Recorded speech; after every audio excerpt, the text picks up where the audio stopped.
ముందుగా ధ్యానాన్ని ఇంత సులభంగా పరిచయం చేసిన పత్రి మాస్టర్‌కి, కర్మ ధ్యానం, కర్మ విపాకం ద్వారా మన జీవితాన్ని మార్చుకునే అవకాశం ఇచ్చిన వంశీ మాస్టర్‌కి, మా గురువుగారైన హైమా మేడంకి నా ఆత్మ ప్రణామములు. జీవాత్మ ప్రపంచ నియమాలు ఈ పుస్తకం చదువుమని నన్ను ప్రోత్సహించిన ప్రతి ఒక్క ఆత్మ బంధువుకి, వింటున్న ఆత్మ బంధువుకి నా ఆత్మ ప్రణామములు. గత కొన్ని వారాలుగా చెప్పుకుంటున్నాం గదా ఫ్రెండ్స్. జీవాత్మ ప్రపంచ నియమాలు. ఒక తల్లికి తన ఇద్దరు కుమారులు యాక్సిడెంట్‌లో ఒకేసారి చనిపోవడం వల్ల, ఇద్దరు కొడుకులే తల్లికి ఉండడం వల్ల భూమి మీద తాను ఇక్కడ ఆనందంగా జీవించలేదని చెప్పి, ఆ ఇద్దరు విస్పి, రతు ఆ ఇద్దరు ఆత్మలు పైన ఉన్నత సదాత్మలతోని పర్మిషన్ తీసుకొని, ఇక్కడ ఆ రోజు ప్రతిరోజు ఆ తల్లికి ఒక సందేశాన్ని అందిస్తూ ఉంటారు. అదే మన జీవాత్మ ప్రపంచ నియమాలు. ఈరోజు మన టాపిక్ అమ్మ తన వరకే ఆ పుస్తకాన్ని ఉంచుకోకుండా, పెట్టుకోకుండా తన ఆలోచనలని ఎలా ఉండాలి, భూమి మీద ఎలా జీవిస్తే మనం ఆత్మలోకానికి ఎలా వెళ్తాం అని చెప్పి, ఆ తల్లి ఈ పుస్తకం ద్వారా మనకందరికి అందించింది. అదే జీవాత్మ ప్రపంచ నియమాలు. ఈరోజు మన టాపిక్ వచ్చేసి విస్పి, రతు ఇద్దరు చెప్తున్నారు. ఆత్మలోకంలో వాళ్ళ భావాలెలా ఉంటాయి? అంటే మనం భూలోకం శరీరం తీసుకొని, ఒక మనసుని తీసుకొని వస్తాం గదా! ఆ మనస్సు, శరీరాన్ని భూలోకం మీద వదిలేసి వెళ్ళిపోయిన తర్వాత, ఆత్మలోకంలో వాళ్ళ భావాలెలా ఉంటాయో, ఈరోజు మన టాపిక్ అది. భూలోకంలో మీకుండే భావాలన్నీ కూడా మాకుంటాయి.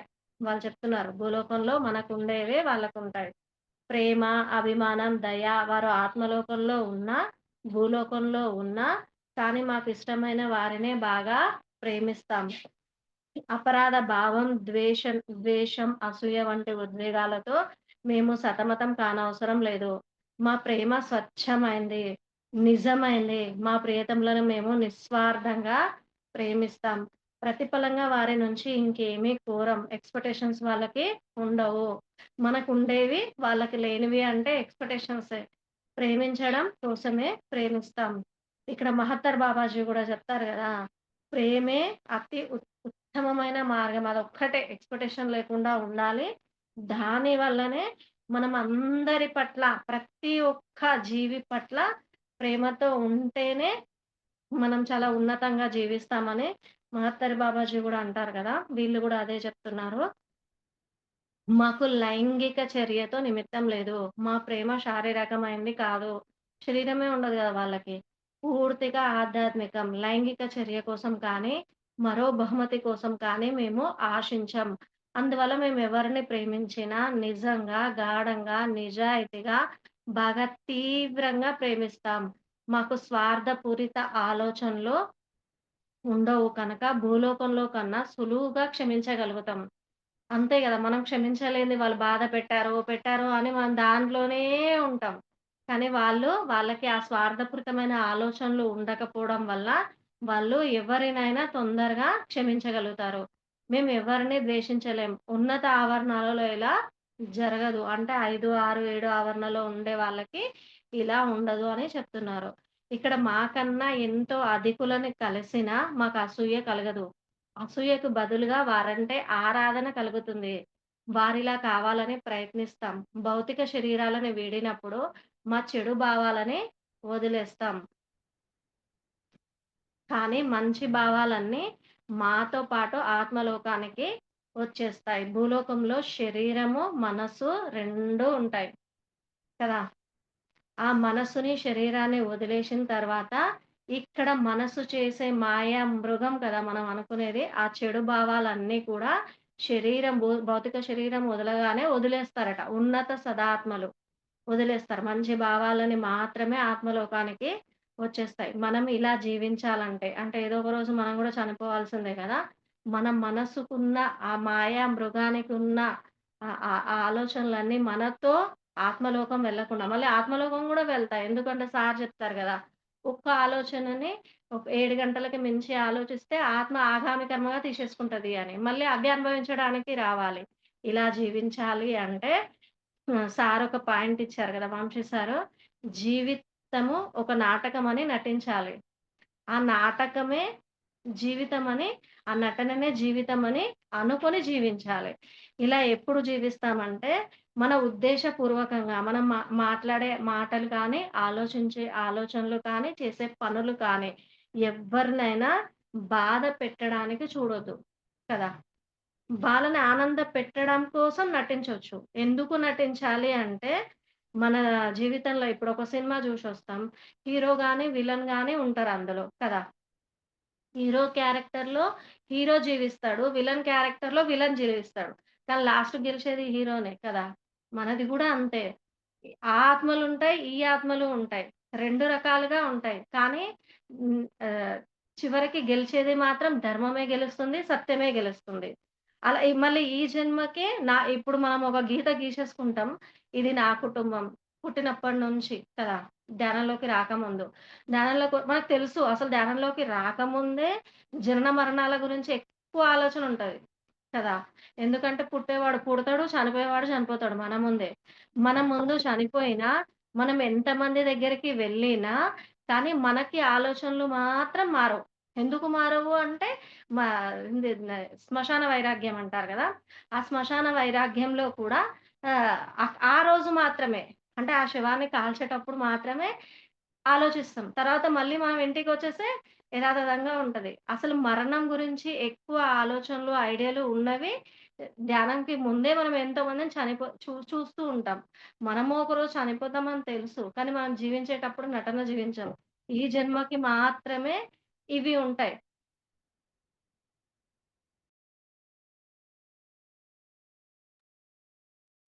అయితే ఆ శ్మశాన వైరాగ్యం మాత్రమే మనకుంటది. ఇంకా వేరేది ఏమీ ఉండదు.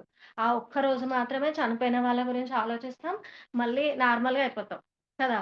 కానీ జీవితంలో సినిమా చూసినప్పుడు హీరో క్యారెక్టర్ కానీ, విలన్ క్యారెక్టర్ కానీ వాళ్ళు జీవిస్తారు. మనది గూడా జీవితం అంతే. ఈ జన్మ వరకే మనకి ఇవన్నీ బంధాలు, మనం తెచ్చుకున్న ఈ ప్రణాళిక ఇది అంతా ఈ జన్మనే. మళ్ళీ జన్మ ఇప్పుడు సినిమాలో హీరో, హీరోయిన్స్ ఉంటారు క్యారెక్టర్. వేరే సినిమా తీసేసరికి మళ్ళీ వేరే వేరే క్యారెక్టర్ వచ్చేస్తది వాళ్ళకి. వేరే హీరోయిన్, వేరే హీరో అట్లా వచ్చేస్తది. మనం కూడా అంతే వేరే జన్మలో ఇంకా ఇంకో మొగుడిని ఇంకో అలానే తెచ్చుకుంటాం గదా! కాబట్టి ఈ జీవితంలో ఇప్పుడున్న ఈ బంధాలన్నీ కూడా ఇప్పటి వరకే మనకి.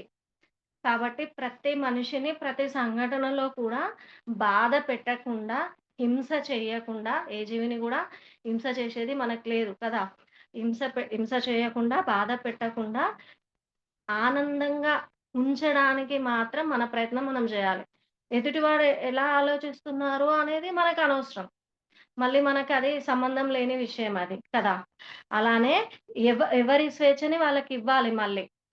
ఎవరి ఆలోచన వాళ్ళది, ఎవరి స్వేచ్ఛ వాళ్ళది, ఎవరి ఆత్మ ప్రణాళిక వాళ్ళది.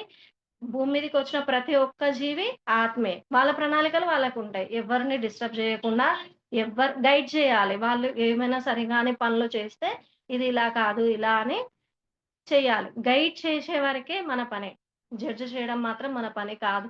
ఇది నాకు ఇప్పుడొచ్చిన ఈ మధ్యల వచ్చిన కల ఏంటంటే, నాకు ఈ నటించడం అనేది సార్ వీడియోలోనే విన్నా.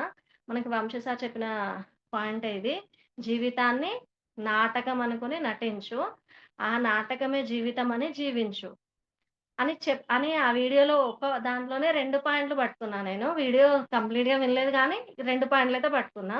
మనం ఒక గీత గీసుకుంటాం. మన ప్రణాళిక మనకి నా బంధాలివి, నాది, నేను, నా బంధాలు, నా పిల్లలు, నా భర్త అనే గీత గీసుకుంటాం. ఆ గీతల నుంచి బయటికి పడ్డానికే మనకి కొన్ని సంవత్సరాల సాధన పడుతుంది అని చెప్పారు సారు. నేనేం గీత గీసుకున్నా అని చెప్పి పడుకున్నా. ఆ వీడియో విని పడుకున్నా. నాకొచ్చిన కలేంటంటే తెలిసిన వ్యక్తులు చనిపోయినట్టు నటిస్తున్నారు. అక్కడ నటిస్తున్నారు. అయితే నేనేమంటున్నా అంటే, అయ్యో! చనిపోయినట్టు మీరు నటిస్తున్నారు కదా! మరి మీకు నటించడం వరకి ఓకే. మరక్కడ కాల్చడం తర్వాత సంఘటనే గదా! ఆ కాల్చినప్పుడు ఆ మంట, ఆ వేడి అంతా తట్టుకోగలుగుతారా వీళ్ళు అని బాధపడుతున్నా. నా ఆత్మ డ్రీమ్‌లో. అక్కడున్న చాలా మంది గూడా మళ్ళీ వేరే వాళ్ళు నటిస్తున్నారని నీకే గాదు మాకు గూడా తెలుసని. నిజంగా నటించే వాళ్ళకి గూడా తెలుసు కదా! తర్వాత కాలాల్సిన సందర్భం వస్తుంది అని. అంటే నాకు నేను ఒక ఎమోషన్స్, ఒక ఫీలింగ్స్ అంతా ఇట్లా నాదే అనే ఒక బంధంలో ఇరుక్కుంటున్నా అనేది నాకర్థమైంది. నా కళ చూపించారలా. అంటే చనిపోవడము అని చూపించడం కూడా భయం తీసేయడానికి గూడా కొన్ని చూపిస్తారు గదా! అదొకటనిపిచ్చింది. నెక్స్ట్ ఇక్కడ ఈ పాయింట్ గూడా అనిపిచ్చింది. ఎవ్వరి వాళ్ళకి ఆత్మ ప్రణాళిక ప్రకారం ఎవరి జీవితం వాళ్ళు పట్టుకుని నిన్న సారు గూడా ఒక పాయింట్ ఇచ్చారు. అసలు మనల్ని పుట్టించిన పరమేశ్వరుడే మన ఆలోచనలని పసిగట్టడు. అదే చూడడు పరమేశ్వరుడే. మనమెవరమే వాళ్ళ ఆలోచనలను చూడ్డానికి, వాళ్ళలా ఆలోచిస్తున్నారని మనం ఆలోచించడానికి ఇవన్నీ మనకెందుకు కదా! అది నేను ఆ కళ ద్వారా నేర్చుకున్నా. అయితే ఇక్కడ చెప్పేదేందంటే, ఇంకా చెప్తున్నారు పాయింట్. ఉన్నత ఆవరణలో ఉన్నవాళ్ళు మాత్రమే మనసుతో పాటు చెడు భావాలని వదిలేస్తారు. మంచి భావాలన్నీ ఆత్మలోకానికి వెళ్ళిపోతాయి. మనం కూడా ధ్యానంలోకొచ్చి సాధన చేయడం ద్వారా మనకి కూడా డైరెక్ట్ వెళ్ళిపోవాలంటే, మనం ఇలానే ఆలోచించాలి. మన చెడు భావనల్ని ఒకవేళ అంతర్గత గుణాలు ఉన్నా, మనకి 72 శ్వాసల ద్వారా చూపించినవన్నీ కూడా ధ్యానంలో కూర్చొని మార్చుకొని, ఏదో ఒక రోజు వెళ్ళిపోయేటప్పుడు మనం గూడా ఉన్నత ఆవరణాలకే వెళ్ళాలి. వీళ్ళు చెప్పేదేందంటే, కింది ఆవరణలో ఉండే ఆత్మలు భౌతిక శరీరాన్ని వీడినా, భూలోకంలో ఉన్న చెడు భావాలని అంటిపెట్టుకునే ఉంటాయి. అంటే వాళ్ళు 7 గంటలకు మించి ఆలోచిస్తే అవే ఆలోచనలు ఉంటాయి. కొన్నిసార్లు అవి మరింత ద్వేషపూరితంగా, ప్రతీకారేచ్ఛ, అసూయ కలిగి ఉంటాయి. తాము ఇంత కింది అంధకార ఆవరణలో పడినందుకు దేవుడిని నిందిస్తూ ఉంటారు. మనం గూడా కొన్ని అంతే గదా! మనం ఏదన్నా మంచి పని మన జీవితంలో జరిగితే, అది మనది, మన శ్రమ, మన కష్టం అనుకుంటాం. మన జీవితంలో మనకి సరికానిది ఏదైనా జరిగితే, దేవుడు నాకిలా పెట్టాడా అనుకుంటాం కదా! మనం గూడా అంతే గదా! వాళ్ళు గూడా అలానే ఆలోచిస్తారట. ఒక ఇద్దరు ఫ్రెండ్స్ ఉంటారట. ఆ ఇద్దరు ఫ్రెండ్స్ ఆ ఇద్దరు ఫ్రెండ్స్ ఊరి నుంచి ఒక పల్లెటూరులో ఉంటారు. ఒక ఊరి నుంచి ఇక్కడికొస్తారు. ఇక్కడికొచ్చి ఇద్దరు కలిసి అంటే వాళ్ళ సొంత వ్యాపారం పార్ట్నర్‌షిప్ ప్రారంభించడానికి ఆలోచించుకుంటారట. ఆలోచించుకొని ఇద్దరు యువకులు గదా! వాళ్ళ ఆలోచన ప్రభావం వల్ల మంచిగా డెవలప్ అవుతది. కొద్ది రోజుల్లోనే ఎక్కువ డెవలప్‌మెంట్ వచ్చేస్తది ఇద్దరికి. అంటే చాలా డబ్బులు సంపాదించడం, ఆస్తులు సంపాదించడం అలా జరిగిపోతది. జరిగిపోతే ఒక ఆయనకి ఆలోచనొస్తది. ఇప్పుడు ఇద్దరు పార్ట్నర్‌షిప్ ఉన్నారు. ఏ లాభం వచ్చినా ఇద్దరు సగం సగం తీసుకోవాలి కదా! వరకు బిజినెస్ జేసేటప్పుడు. ఇద్దరు సగం సగం తీసుకోవాలి. ఆ పక్కనున్నోడిని నేను చంపేస్తే, ఆ వచ్చిన ఆదాయమంతా నాకే వస్తుంది గదా! అని ఒకరికి దుర్బుద్ధి పుడతది. ఒక ఫ్రెండ్ ఇద్దరు ఫ్రెండ్స్‌లలో ఒకరికి దుర్బుద్ధి పుడతది. ఆలోచన రాగానే విషం పెట్టి అతన్ని చంపేస్తాడట. చంపేసి ఆయన పైకెళ్ళిపోతాడు. ఈయన పెళ్లి చేసుకుంటాడు. అంత ఆదాయమంతా ఈయన వంతే గదా! ఇద్దరు ఫ్రెండ్స్ ఇక్కడికొచ్చిర్రు. ఎవరి తల్లిదండ్రులు ఎవరికీ జాడ చెప్పరింక. ఆచూకీ చెప్పబడదక్కడ. ఇంక ఈయన చనిపోతాడు. ఈ అబ్బాయి ఆస్తి అంతా తీసేసుకుంటాడు. పెళ్లి చేసుకుంటాడు. ఒక కొడుకు పుడతాడట. కొడుకు పుట్టిన తర్వాత అతడు పెద్దయిన తర్వాత ఉన్నత చదువుల కోసం పంపిస్తాడట. ఊరికి. అదే అమెరికాకు అలా మంచిగా ఉన్నత ప్రదేశాలకెళ్ళి మంచిగా ఉన్నత చదువులు చదివించాలి. డబ్బు బాగా సంపాదిస్తున్నాడు గదా! చదివించాలని ఉన్నదానొక కొడుకు అని చెప్పి పంపిస్తాడట. పంపించిన తర్వాత ఆ కొడుక్కి కొద్ది రోజులు చదువు సాగగానే అనారోగ్యం వస్తదట. చాలా విపరీతమైన రోగాలొస్తాయట. వచ్చిన తర్వాత ఇంక అక్కడ ఉండలేక ఇక్కడికి మళ్ళీ తండ్రి ఉన్న స్థలానికి వచ్చి అక్కడ ట్రీట్‌మెంట్ తీసుకుంటూ ఉంటాడు. ఆ కొడుకు అనారోగ్యానికి పెట్టే ఖర్చు అంతా కూడా అతడి హోటల్ అమ్మాల్సొస్తది. సంపాదించిన ఆస్తులు అమ్మాల్సొస్తది. సంపాదించుకున్న భూములన్నిటిని అమ్మేస్తాడట. ఎందుకిలా జరుగుతుందని ఏదో ఒక కొడుకు పెద్దోడయ్యాడు అంటే ఇక తండ్రి ముసలేజే గదా! ఎందుకయింది అని చెప్పి చాలా విచారంగా పశ్చాత్తాప పడితేనే మనకు ఆలోచన కలుగుతది గదా! ఎందుకిలా జరిగింది అని ఏం చేశాను నేనని ఒకసారి జీవితాన్ని వెనక్కేసుకొని చూసుకుంటూ ఉంటాడట. ఒక చైర్‌లో కూర్చొని. పక్కనున్న కొడుకు ఆ బెడ్ మీద పడుకొని "నేనెవరో గుర్తుపట్టావా?" అని అడుగుతాడట. "నువ్వు నా కొడుకువే గదరా! ఎందుకట్లా అడుగుతున్నావు? ఇది గూడా మర్చిపోతున్నావా? మతిమరుపొచ్చిందా?" అని తండ్రి అడుగుతాడట. "లేదు 30 సంవత్సరాల కింద నువ్వు చంపేసావు గదా! నీ స్నేహితుడిని. నేనే కిందికొచ్చి నీ కొడుకుగా పుట్టాను. నువ్వు అప్పుడు నా ఆస్తిని అదే ఇద్దరికీ షేర్ ఉంటది కదా! 50% అది తీసుకుంటాడు. నాకే గావాలి ఆస్తి అని నన్ను చంపేసావు. నేనది వడ్డీతో సహా తీర్చుకోవడానికి నీకు కొడుకుగా పుట్టాను నాన్న" అని చెప్తాడట. అంటే మనం భూమి మీద చేసే అత్యాశ మనని మనసు పెట్టే మాయ వల్ల మనం చేసే అత్యాశలు రివర్స్ ఆగామి కర్మలుగా అప్పుడే వచ్చింది మళ్ళీ అతనికి. ఎలా మారతాయి అనేది ఈ ఆలోచనలే ఇప్పుడు అతడు తీసుకెళ్ళిండు గదా! ఫ్రెండ్. ఇక్కడ చెప్తున్నారు గదా! ఇక్కడ కొన్ని సార్లు మరింత ద్వేషపూరితంగా, ప్రతీకారేచ్ఛగా, అసూయ కలిగి ఉంటాయి. ఆ అబ్బాయికేమైంది? ఫ్రెండ్ తన ఫ్రెండే నమ్మినందుకు మోసం జేశాడు గదా! చంపేసాడు గదా! మరి అదే పైలోకానికి తీసుకెళ్ళి ఇంకా వాళ్ళ పర్మిషన్ తీసుకొని అతడే మళ్ళీ ఈయన కొడుకుగా పుట్టి వడ్డీతో సహా తీర్చుకుంటాడట. కాబట్టి మనం ఎంత ఎరుకతో ఉండాలి జీవితంలో అనేది ఈ ఈ స్టోరీ బట్టి మనం నేర్చుకోవాలి. ఇంకొక కుట్ర ఉంది. రాజు ఉంటాడు. రాజుకి ఎంతమంది భార్యలైనా ఉండొచ్చు గదా! ఫస్ట్ యువరాజు పెద్ద భార్యకి పుడతాడు. ఆ యువరాజుని తన తమ్ముడికి ఇచ్చి అంటే బాబాయ్ వరుసకి ఇట్లా చిన్న పిల్లలు ఆడుకుంటూ ఉంటారు గదా! బాబాయ్ అని. అలా ఆడుకుంటూ ఆ అబ్బాయికి ఇచ్చేస్తాడు. ఇంకా రాజు గాబట్టి ఆయన పనులు ఆయనకుంటాయని తమ్ముడిని ఆడిపించమని కొడుకుని ఇచ్చేస్తారు. అతడు ఇంకా అతడికే బాబాయి చిన్న బాబు ఇద్దరు అన్నీ నేర్పిస్తారు. ఇంకా రాజుకి కావాల్సిన అన్ని గుర్రపు స్వారీ అట్లా అన్ని నేర్పిస్తూ ఉంటాడు. మంత్రికి దురాలోచనొస్తది. మంత్రికి దురాలోచన ఎందుకొస్తుంది అంటే, అది వాళ్ళ చిన్న భార్య ప్రెగ్నెంట్ ఉంటదంట. ఆమె ఏం ఆలోచిస్తదంటే, నాకు కొడుకు పుడితే, నా కొడుకే యువరాజు గావాలి కదా!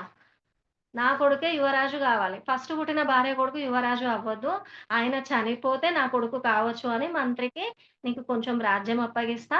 నువ్వు ఆ యువరాజుని చంపు అని చెప్తుందంట. ఆ యువరాజుని చంపు అని చెప్పగానే ఇంకా ఆ మంత్రి ఈ చేసేది ఆ అది చిన్న మహారాణి ఆమె, ఈ మంత్రి ఆలోచించింది. కానీ ఆ ఆలోచనని మళ్ళీ చేసిన ఆ పాపపు పనిని ఈయన మీదే వేయాలనుకుంటారు. ఈయన ఉన్నాడు గదా! బాబాయ్ అని. సీతారామరాజు ఆయన పేరు. ఆయనకి ఇయ్యమని అనుకుంటారు. రాజు యొక్క తమ్ముడికి వెయ్యాలని అనుకుంటారు. అనుకోని చేస్తే ఇంకా యువరాజు ఆహ్, ఇది ఇలా జరగలేదు. నేను ఆయనని చాలా ప్రేమతోని చూసా. ఇదేదో జరిగింది. ఇది మంత్రి వల్లనే జరిగింది అని చెప్పి రాజు ముందు పెట్టేసరికి అప్పుడు మంత్రి నిజం చెప్తాడంట. నేను చేసింది కాదు. మీ చిన్న భార్య ప్రెగ్నెంట్ ఉంది. ఆమె కొడుకు యువరాజు గావాలని, ఈ యువరాజుని చంపాలని. ఇలా ఉంటాయి మన ఆలోచనలు. అంటే మనం తెలిసి చేసినా, తెలియక చేసినా అది నిజంగా రివర్స్ ఒస్తుంది. అప్పుడు రాజు చాలా ఫీల్ అవుతాడట. నా భార్యే ఆమె ప్రెగ్నెంట్ ఉన్న విషయం గూడా రాజుకు చెప్పకుండా యువరాజుని చంపేయాలని ప్లానేస్తది. కానీ లాస్ట్‌కి మళ్ళీ నేను రాజుగా పనికిరాను అని చెప్పి, ఇంకా తన భార్యే తనని మోసం జేషింది అనే బాధలో ఆ యువరాజు గూడా చనిపోయిన తర్వాత ఈయన తమ్ముడినే ఆయన సింహాసనం దిగి ఈ తమ్ముడిని కూర్చోబెడతాడు.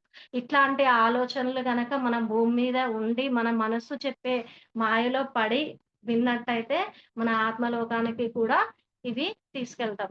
అది ఏది ఎలా ఉండాలి అన్నా మనమే మనమే నిరంతరం మనసుతో ఉండడం అంటే మనస్సేం చెప్తుందా, హృదయం ఏం చెప్తుందా ఆలోచించడం వల్లనే జరుగుతుందిది. కదా! మనం ధ్యాన సాధన ఇక్కడ ముఖ్యం గాదు. ఆచరణనే ముఖ్యం. ఎందుకంటే మన మనసు ఎంత స్వార్థపూరితంగా ఆలోచిస్తుంది, దైవం ఏం ఆలోచిస్తుంది, మన ఆత్మ ప్రణాళిక ఏంటి, అసలు మనం ఎందుకు భూమి మీదకొచ్చాం, అనేది మనం నిరంతరం సెల్ఫ్ చెకింగ్ చేసుకోవడం ద్వారానే ఇది సాధ్యమవుతుంది. మనసుని నియంత్రించుకోండి అనేది గూడా వీళ్ళొక సబ్జెక్ట్ చెప్పారు ఈరోజు. భౌతిక శరీరం వల్ల భూలోకంలో మీ ఇంద్రియాల శక్తి తగ్గిపోతుందంట. వాళ్ళు చెప్పే పాయింట్ ఇది. భౌతిక శరీరం వల్ల భూలోకంలో మీ ఇంద్రియాల శక్తి తగ్గింది. ఆధ్యాత్మికతకు భౌతిక శరీరం అవరోధం. మీ ఆత్మకి, ఆత్మలోకానికి మధ్య ఉండే గోడ ఇది. ఆత్మకి, ఆత్మలోకానికి మధ్య ఉండే గోడ మనసు. ఇదే అతి పెద్ద అవరోధం.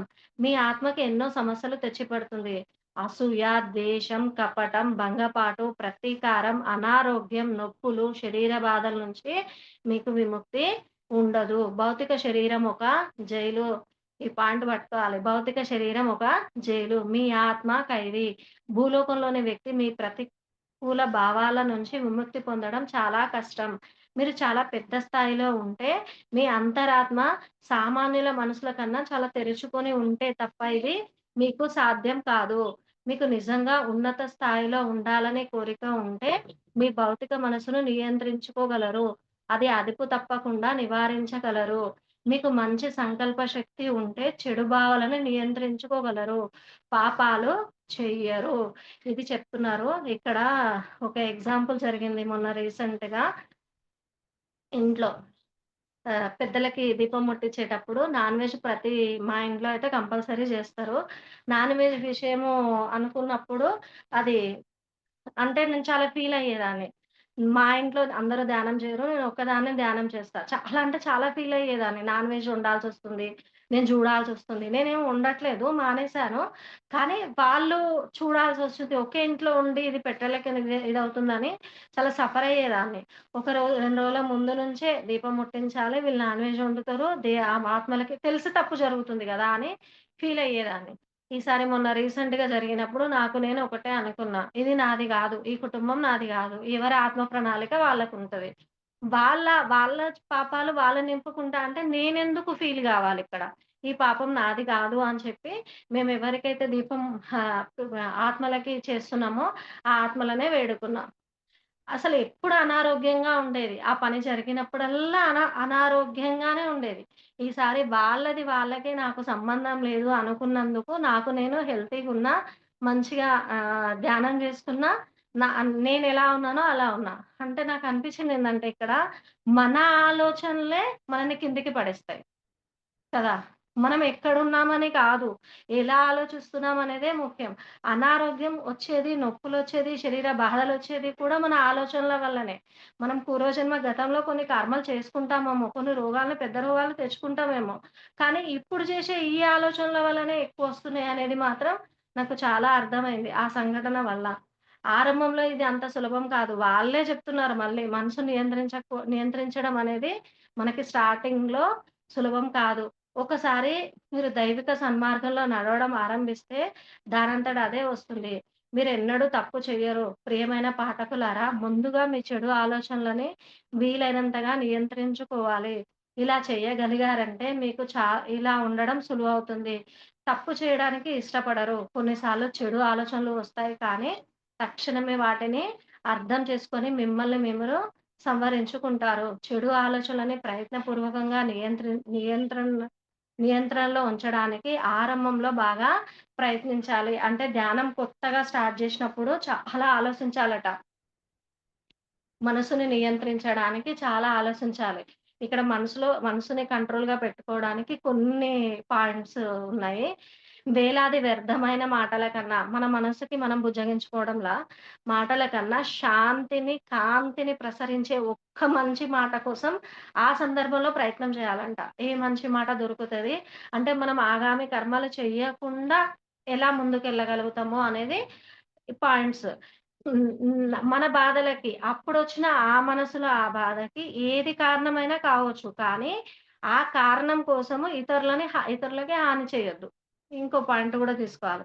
నెక్స్ట్ ప్రతి మనిషికి ఉండే జీవితాంతం గుర్తుండపోయేదంటే ఏ బంధమైనా అది ఎవరికైనా మన బంధాలకి గాని, ఫ్రెండ్స్‌కి గాని ఎవ్వరికైనా మనిషికి ఉండేది చేసిన సహాయం మాత్రమే, మనసుకు చేసిన గాయం మాత్రమే జీవితాంతం గుర్తుంటది. మనకంతే గదా! ఎవరో ఎప్పుడో ఏదో అంటే కొన్ని సంవత్సరాల పాటు ఆలోచిస్తాం. అవి రెండే గుర్తుంటాయి. సహాయం ఒకటి, గాయం ఒకటి. ఆ 2 గుర్తుంటాయి గాబట్టి, ఆ రెండిటిని చేసేటప్పుడు ఆలోచించి చేయాలి. అంటే మనం చేసేది సరైందా? కాదా? అని ఆలోచించి చేయాలి. ఇంకోటి శరీరానికి మరణం ఒక్కసారే వస్తది. కానీ, మనం తప్పు చేసిన ప్రతిసారి మన మనసు చెప్తూనే ఉంటుంది గదా! మనకి మనసుకి, హృదయానికి యుద్ధం జరుగుతూనే ఉంటుంది కదా! తప్పు చేసిన ప్రతిసారి మరణమే అంట. శరీరానికొచ్చేది ఒకేసారి. కానీ, తప్పు చేసిన ప్రతిసారి కూడా మనకది మరణమే. హృదయం చెప్తుంది గదా! అది చెయ్యొద్దు అని. ఆనందంగా ఉండాలంటే భౌతికంగా మనకున్న వాటిలో తృప్తి చెందుతూ ఉండాలి. ఇది హృదయం జెప్తది. నీకున్న దాంట్లో తృప్తి పడు అని. మనసేం జెప్తది? లేని దాని కోసం ఆలోచిస్తూ ఉంటది. లేని దాని గురించి మనకి ఆలోచించింది అంటే మన మనసు చెప్తుంది అనే అర్థం. ఉన్న దాంట్లో తృప్తి చెందడానికి మనం ప్రయత్నం చేస్తున్నాము అంటే హృదయం చెప్పినట్టు అర్థం. ఈ రెండిటికి తేడా మనకి మనమే గమనిస్తూ ఉండాలి. అందరితో కలిసి చెడు దారిలో వెళ్ళే బదులు ఒంటరిగా మంచి దారిలో వెళ్ళడం మేలు. మనము మనం చెప్పినట్టు ఎవరు వినరు. ఆలోచించేవాళ్ళం గదా! నేను ఒంటరి దాన్ని నాకైతే ఇది బాగా ఉండేది. ఈ పాయింట్‌తో నాకర్థమైంది. అందరిలో ఉండి ఆగామి కర్మలు చేసుకునే కంటే ఒంటరిగా ఉండి చేసుకోకుండా ఉండడం బెటర్ గదా! ఆ పాపపు డబ్బా ఖాళీ చేసుకోవడమే బెటర్ గదా! ఇదిచ్చారు పాయింట్. నెక్స్ట్ వీలైనంత మౌనంలో ఉండాలి. మనం చెప్పినట్టు మనసు వినాలి కానీ, మనసు చెప్పినట్టు మనం వినరాదు. అంతే. మనసుకి మనం బానిస అవ్వద్దు. ఆశ దుఃఖానికి హేతు. ఆశలు చాలా ఉంటాయి. సరికాని సంకల్పాలు చాలా ఉంటాయి. గతాన్ని తవ్వుకోవద్దు. నిరంతరం మన ఆలోచనలో గతాన్ని తవ్వుకోవద్దు. భవిష్యత్తు గురించి కలలు కూడా కనొద్దు. నిరంతరం ఎప్పుడు కూడా వర్తమానంలోనే జీవించాలి. ఇది మాత్రం బాగా ప్రాక్టీస్ చేస్తే కానీ రాదు. ఎందుకంటే ఎప్పుడో జరిగిన దాని గురించి బాధపడతాను నేనైతే. మళ్ళీ భవిష్యత్తు ఏం జరుగుతదో అని అది భయమొస్తది. ఈ రెండిట్లో ఈ వర్తమానంలో జీవించడం అయితే కొంచెం అలవాటయింది గానీ, ఎక్కువ మాత్రం కాలేదు. ఇక్కడ వీళ్ళు చెప్పినది ఇంకో పాయింట్ చెప్పారు. ఆత్మలోకంలో భౌతిక శరీరం ఉండదు కనుక, మా మనసులని అత్యుత్తమ మార్గంలో నియంత్రించుకోగలుగుతాం. ఉన్నత ఆవరణలో ప్రతి ఆత్మ ఇటువంటి చెడు భావాల నుంచి విముక్తై ఉంటుంది. మాకు అనారోగ్యాలు, నొప్పులు, బాధలు ఉండవు. కానీ కింది ఆవరణలకి వెళితే ద్వేషం, అసూయ, హింస, ప్రతీకార భావనలు, చెడు ఆలోచనలతోనే నిండి ఉంటుంది. ఆవరణలోని ఆత్మలు ఒక్కోసారి మనం ఊహించలేనంతగా పరస్పరం హాని చేసుకుంటాయి. అక్కడ ఉండేవంట పరస్పరం ఒకదానికొకటి హాని చేసుకుంటాయి. వారి పాపాలకి, చెడు సంకల్పాలకి అంతు లేదు. ఇతరులకి హాని చేయడంలో వారికి ఆనందం. ఈ పాయింట్ గూడా పట్టుకోవాలి. మన చుట్టూ ఉండేవాళ్ళు గూడా ఇలా ఉంటారు. ఇతరులకి హాని చేయడమే వాళ్ళకి ఆనందం. బలహీనంగా ఉన్నవారికి హాని చేస్తే ఇంకా ఎక్కువ ఆనందం ఒస్తదట వాళ్ళకి. బలహీన ఆత్మలు కింది ఆవరణలో నరకం అనుభవించాలి. అక్కడ వందలాది ఏళ్ళు ఉండవలసి రావడం గురించి ఊహించుకోండి. ఏదైనా పని చేసే ముందే బాగా ఆలోచించాలి. ఇక్కడ మనం చేయాల్సిన పనేందంటే, ఆత్మలోకం నుంచి భూమి మీదకి కొన్ని ప్రారబ్ధ కర్మలని తీసుకొని, నేను ఈ ఈ ఇక్కడ ఛాలెంజ్‌గా తీసుకుంటాం గదా! నేను ఈ కర్మలు అనుభవించుకుంటూ ఏమి ఆగామి కర్మలు చెయ్యను అని చెప్పి, ఒక ఛాలెంజ్ లైఫ్ తీసుకొని భూమి మీదకొస్తాం. కానీ ఇక్కడ మనసు చేసే మాయ వల్ల ఒక్క ఆలోచనని 7 గంటలకి మించి ఆలోచించి, దాన్ని ఆగామి కర్మగా మార్చి ఆత్మకి తీసుకెళ్తాం. మళ్ళీ మనకి చనిపోయేటప్పుడు ఈ మనసుని కంట్రోల్ చేసుకోవడం వల్ల ఆగామి కర్మలు తీసుకొని కింది ఆవరణలకి వెళ్ళిపోతున్నాం. కదా! ఒక్క ఆలోచనని ఎక్కువ ఆలోచించి, అది ఆత్మకెక్కించి, మళ్ళీ వాటిని ఆగామి కర్మలుగా తీసుకొని, కింది ఆవరణలకి వెళ్ళిపోతున్నాం. ఆ పోయిన ఆ కింది ఆవరణలకి మనంతల మనం ఉంటున్నామా? కాదు. మళ్ళీ వాళ్ళకి కూడా అక్కడ ఆత్మలోకంలో కూడా ఒకరికి హాని జేయాలని ఎక్కువ వాళ్ళకి బలహీనత ఆత్మలుంటాయి గదా! మనకంటే తక్కువ బలహీనంలో ఉంటాయి గదా! ఆ ఆత్మలకి కూడా నరకం వాళ్ళని ఆ విధంగా తయారు చేస్తారట. అంత దుర్బుద్ధి ఉంటది మన లోపల. అంటే మనసు అంత నాదే గెలవాలి, నేను నాది అనే దాంట్లోనే నిరంతరం ఉంటాం. దీనికి మనం చేయాల్సింది నిరంతర సాధన సెల్ఫ్ చెకింగ్ ఒక్కటే. ఒక సందర్భం వచ్చినప్పుడు, ఒక పని చేసినప్పుడు మనం ఎలా ఆలోచిస్తున్నాం? ఇక్కడ సాధనలో ఉన్నాం గదా! మరి. ఈ సాధనలో ఉన్నప్పుడు మనం పని చేసే ముందే ఆలోచించాలి. ఎందుకు అంటే అక్కడ వందలాది ఏళ్ళు ఉండవలసి వస్తుంది. మనం ఉండేది భూమి మీద ఇక్కడ భూమి మీద మన ఆలోచన, మనం ఉండే జీవితము తాత్కాలిక జీవితము. కొన్ని సంవత్సరాలే ఇక్కడుంటాము. మనం ఎక్కువ సంవత్సరాలు ఉండేది ఆత్మలోకంలోనే ఉంటాము. కాబట్టి మన మనసుని కూడా మనసు చేసే ప్రతి ఆలోచనని అంగీకరించాలి. దాన్ని మచ్చిక చేసుకోవాలి. అదేంటంటే మాయ, మృగము, చిన్న పిల్లలాంటి మనస్తత్వం. నాదే గెలిపించుకోవాలి, నాదే గెలవాలి అనే దాంట్లో మనసు ఉంటదట. దానికి మనసుకి విచక్షణ ఉండదు. బుద్ధికి విచక్షణ ఉంటది మళ్ళీ. బుద్ధిని ఉపయోగించి ఏది అవసరమో చాలు ఉండు, కొద్ది రోజులు ఆగు, కొద్ది టైం ఆగు అని మనసుని బుజ్జగిస్తూ వెళ్ళాలి. మనసుని తొక్కేసే వాళ్ళు సన్యాసి అంట. సార్ చెప్పిన పాయింట్ మనసుని తొక్కేసే వాళ్ళు సన్యాసి. వాళ్ళు చాలా కోరికలని చంపుకుంటారు గదా! సన్యాసి అంట. మనసుని మచ్చిక చేసుకునేవాళ్ళు యోగులు. మనం యోగులుగా ఉండాలి. మనసుకి లొంగిపోయే వాళ్ళు సంసారులు. మన చుట్టూ ఉన్నది ఇప్పుడు మనం చెప్పేది వినట్లేదు అంటే మనసుని దేవుడు చెప్పిన పాయింట్ మనసుని ఆస్వాదించడానికి ఇచ్చిన ఒక శరీరంలో ఒక భాగం మనసు. దాన్నెప్పుడు గూడా తొక్కేయడానికి ప్రయత్నం చేయొద్దు. ఎ మళ్ళీ లొంగిపోవడానికి ప్రయత్నం చేయొద్దు. మనసుకి లొంగొద్దు, తొక్కేయొద్దు. 2 చేయొద్దు. మచ్చిక చేసుకొని శరీరంలో మనకిదొక భాగం అని దాన్ని గౌరవిస్తూ, మనసుని గౌరవిస్తూ, మనసుని ఆస్వాదించుకుంటూ అంటే మనకి దేవుడిచ్చిన అదొక భాగము అని దాన్ని ఎప్పుడు ఇష్టపడుతూ అంటే దాన్ని బుజ్జగిస్తూ ముందుకెళ్ళాలి అని సార్ పాయింట్ చెప్పారు. ఇది ఇవాళది. అంటే మనం ఉన్న స్థితి నుంచి ఉన్నత స్థితికి రావాలన్నా, మనం సాధన ఎంత చేస్తున్నాం అని కాదు, ఎన్ని విషాలు ఆచరిస్తున్నాము. సార్ చెప్తారు గదా!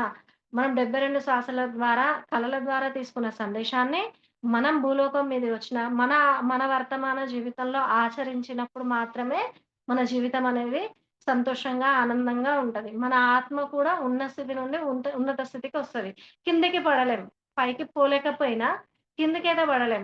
కిందకి పడ్డాము అంటే, మన ఆత్మలతో పాటు మన ఆత్మని మనం చెడగొట్టుకుంది గాకుండా, ఇంకా పక్కవాడిది గూడా హాని చేయడానికే చూస్తామట. ఇంకొక వంశీ సార్ నాకు డ్రీమ్‌లో వచ్చిందేంటంటే ఆహ్, నాకొక డౌట్ ఉండేది బాగా. ఆధ్యాత్మిక రంగంలోకొచ్చినంక గూడా సార్ చెప్తారు గదా! ఆధ్యాత్మిక యుద్ధాలు జరుగుతాయి ఒకరి నుంచి ఇంకొరికి అని. అది క్వెషన్ ఉండే బాగా.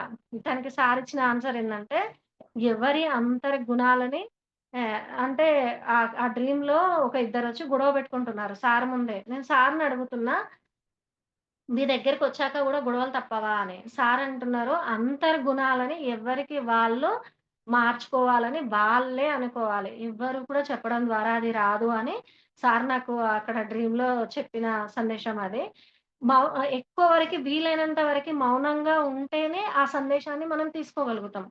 కదా! కళల ద్వారా అయినా, మన చుట్టూ ఉన్న వీళ్ళ ద్వారా అయినా, మనము ఇప్పుడు కింది స్థాయి ఆత్మలు ఒకరినొకరు హింసించుకోవడం, ఈ ప్రతీకారాలు, ఈ పగలు తీర్చుకునే వాళ్ళంతా మన చుట్టూ ఉంటారు. ఏ బంధమైనా సరే ఉంటారు చుట్టూ. వాళ్ళ నుంచి మనం ఇలా ఉండొద్దు అని మనం ఆత్మకి ఎక్కించుకోగలిగితే ధ్యానంలో కూర్చొని ఇలా ఉండొద్దు, ఇలా ఉండొద్దు అనుకుంటే కింది స్థాయిలో పడం కదా!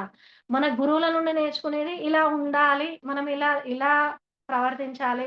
మనం ఈ అంతర్గుణాలని మార్చుకోవాలి అని మనం అనుకుంటే, మనం పై స్థాయికి ఎదుగుతాం కదా! ఆత్మ ఉన్న స్థితి నుంచి ఉన్నత స్థితికెళ్ళాలి. మళ్ళీ మనసుని కూడా మచ్చిక చేసుకొని, దాన్ని బుజ్జగించుకుంటూ ముందుకెళ్ళాలి. మనసుని తొక్కి గూడా పెట్టొద్దు. మనం యోగులుగానే జీవించడానికి మనం ప్రయత్నం చేయాలి. ఇది ఫ్రెండ్స్ నేను చెప్పాలనుకుంది. ఓకే. Thank you. వింటున్న ప్రతి ఒక్క ఆత్మ బంధువుకి నా కృతజ్ఞతలు. కలలు ఇస్తున్న బాబాకి కృతజ్ఞతలు. సబ్జెక్ట్ పరంగా ఇస్తున్నారు బాబా. నాకది చాలా సంతోషంగా ఉంది. అది గుర్తుంటుంది మళ్ళీ ఆ పాయింట్ గూడా. అంతా మర్చిపోయినా నేను చెప్పాలనుకున్న ఆ పాయింట్ మాత్రం గుర్తుంటుంది. బాబా నాకు ఆ శక్తిని కూడా ప్రసాదిస్తున్నాడు. బాబాకి కృతజ్ఞతలు. ఈ అవకాశం ఇచ్చిన హైమా మేడంకి నా కృతజ్ఞతలు. Thank you friends. Thank you Baba.